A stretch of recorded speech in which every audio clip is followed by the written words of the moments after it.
ശാസ്താംകോട്ട ഭരണിക്കാവ് ദേവി ക്ഷേത്രത്തിലെ മീനഭരണി മഹോത്സവം ഏപ്രിൽ 1-ന് സമാപിക്കും. ക്ഷേത്ര ഭരണസമിതി ഭാരവാഹികളാണ് ഇക്കാര്യം അറിയിച്ചത്. ഭരണിക്കാവ് ദേവി ക്ഷേത്രത്തിൽ മീനഭരണി മഹോത്സവത്തിന് തുടക്കമായി. ഏപ്രിൽ 1-ന് ഉത്സവം സമാപിക്കും.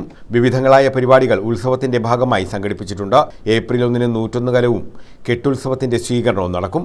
ക്ഷേത്ര ഭാരവാഹികളായ MC രഘുനാഥ്, KS വിജയകുമാർ എന്നിവരാണ് ഇക്കാര്യം അറിയിച്ചത്.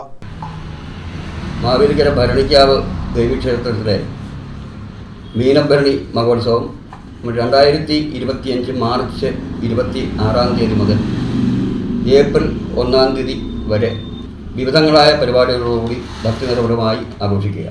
തിരുവിതാംകൂറിലെ ഏറ്റവും അതിപ്രാചീനമായ അതിപുരാതനമായ ദേവീക്ഷേത്രമാണ് ഭരണിക്കാവ് ദേവീക്ഷേത്രം. ചെട്ടുളങ്ങരെ മകരഭരണി അശ്വതി മഹോത്സവം കഴിഞ്ഞാൽ മധ്യ തിരുവിതാംകൂറിൽ ഏറ്റവും കൂടുതൽ ഭക്തജനങ്ങൾ എത്തുന്ന ഒരു ക്ഷേത്രം കൂടിയാണ് ഭരണിക്കാവ് ദേവീക്ഷേത്രം. വടക്കോട്ട് ഭഗവതി, കിഴക്കോട്ട് മഹാദേവൻ, അതുപോലെ ഉപദേവാലയങ്ങൾ, ഇതിലൊക്കെ ഉപരിയായി കേരളത്തിലെ തന്നെ തെക്കേന്ത്യയിലെ തന്നെ ഏറ്റവും ചൈതന്യമേറിയ ബുദ്ധ വിഗ്രഹം സ്ഥിതി ചെയ്യുന്നതും ഭരണിക്കാവിലാണ്. ഇപ്രാവശ്യ പരിപാടികൾ 2025 മാർച്ച് 26 ബുധനാഴ്ച രാവിലെ ആരംഭിക്കും.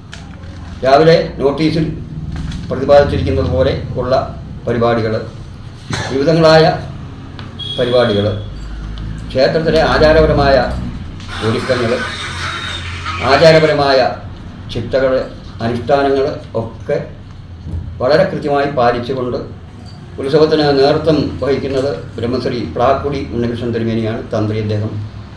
News bureau, Sasthamkotta.